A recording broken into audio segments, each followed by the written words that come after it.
Welcome again to Storytime with Jay. Today we are going to read Limitless by Jim Kwik. Um, I think Jim had a brain injury when he was young and had to relearn how to learn, really. And I followed his journey, and I even joined one of his reading programs where I learnt to increase my reading speed. So when I was doing the course, I think I got up to something like 838 words a minute, which was crazy.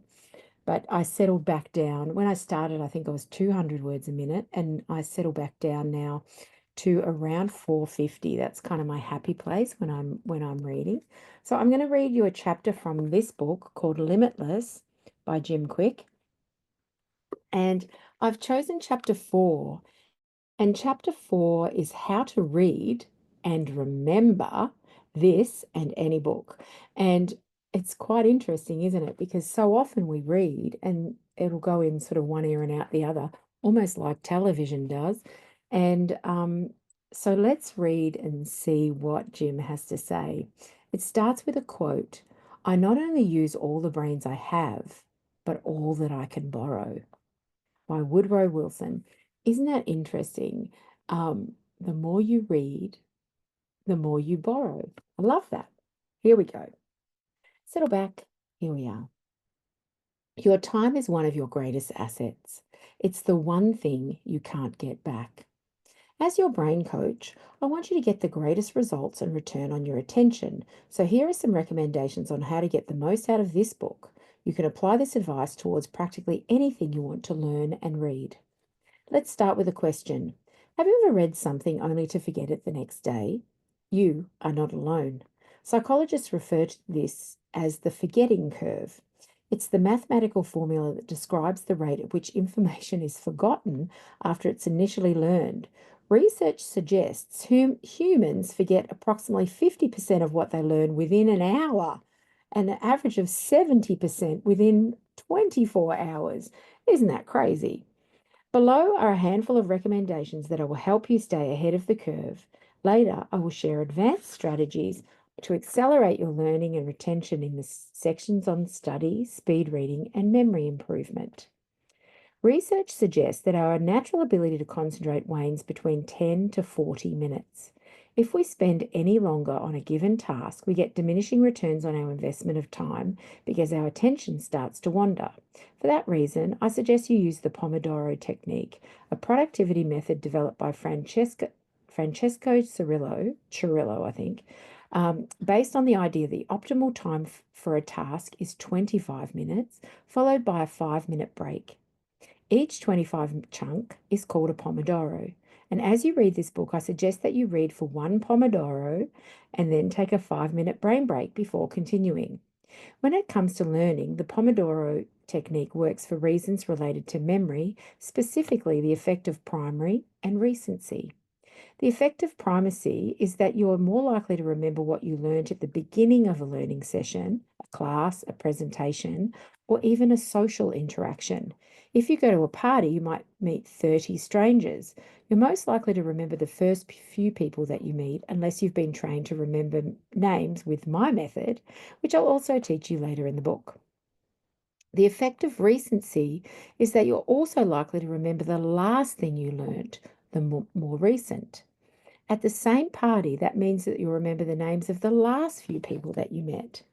We've all procrastinated before a test and then the night before the exam sat down to cram as much as possible without any breaks.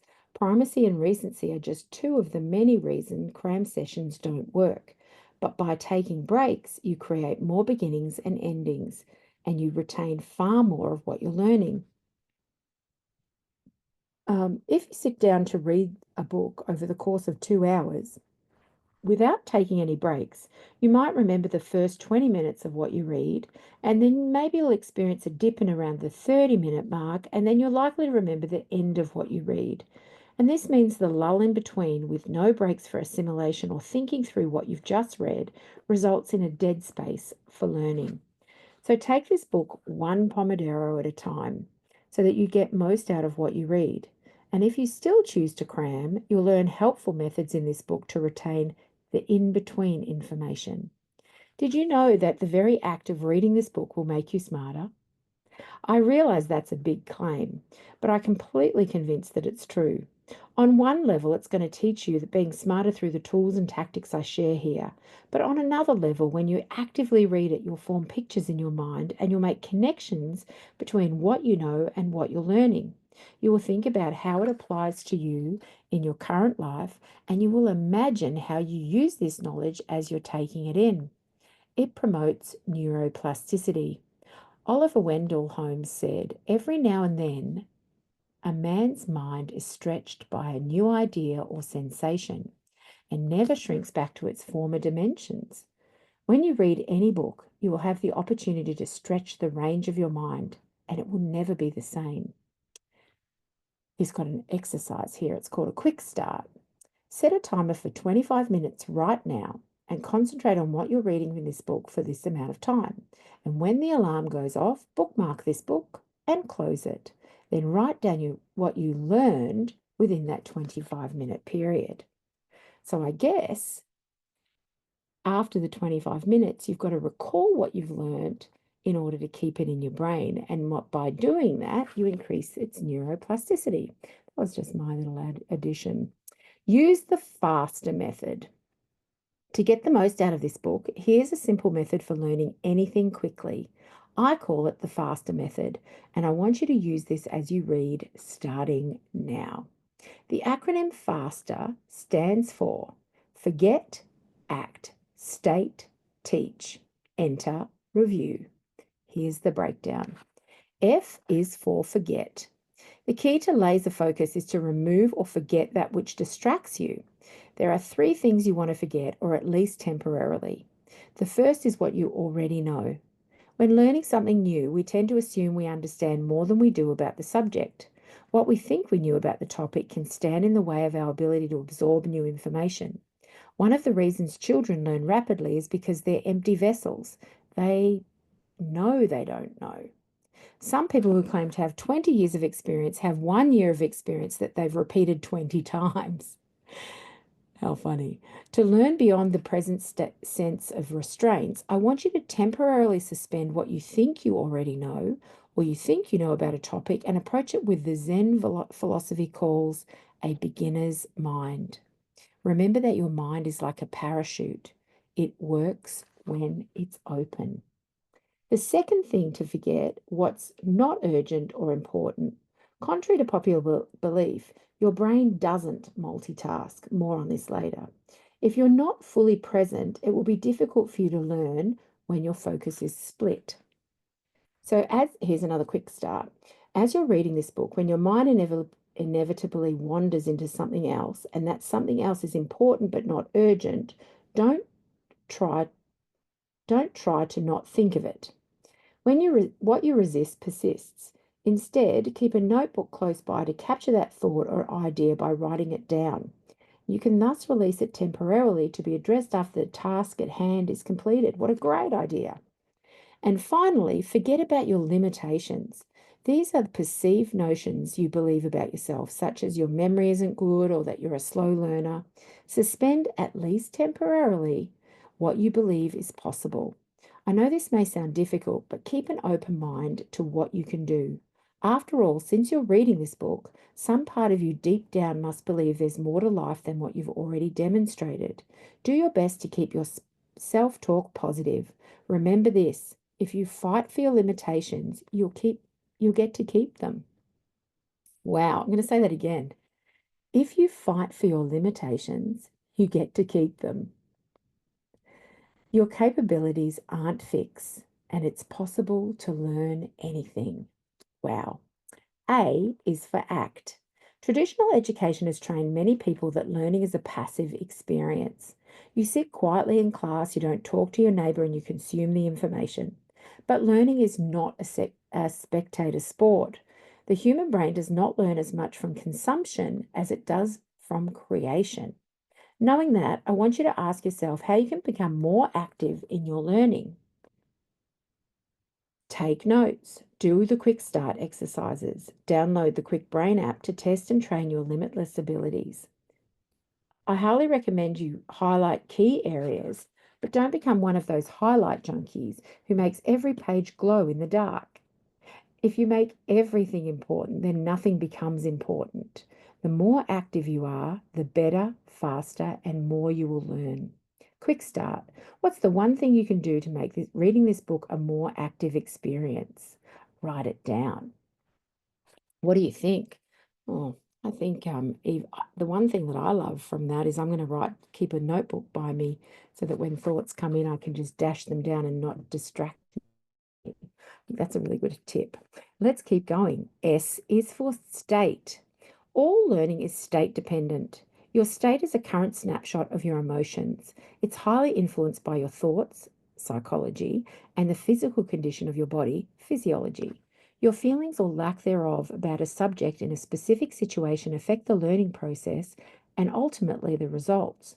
In fact, when you tie a feeling to this information, the information becomes more memorable. To prove this, I'm guessing there's a song, fragrance, or food that can take you back to childhood. Information times emotion helps create long-term memories. The opposite is also true. What was a predominant emotional state when you felt back in school?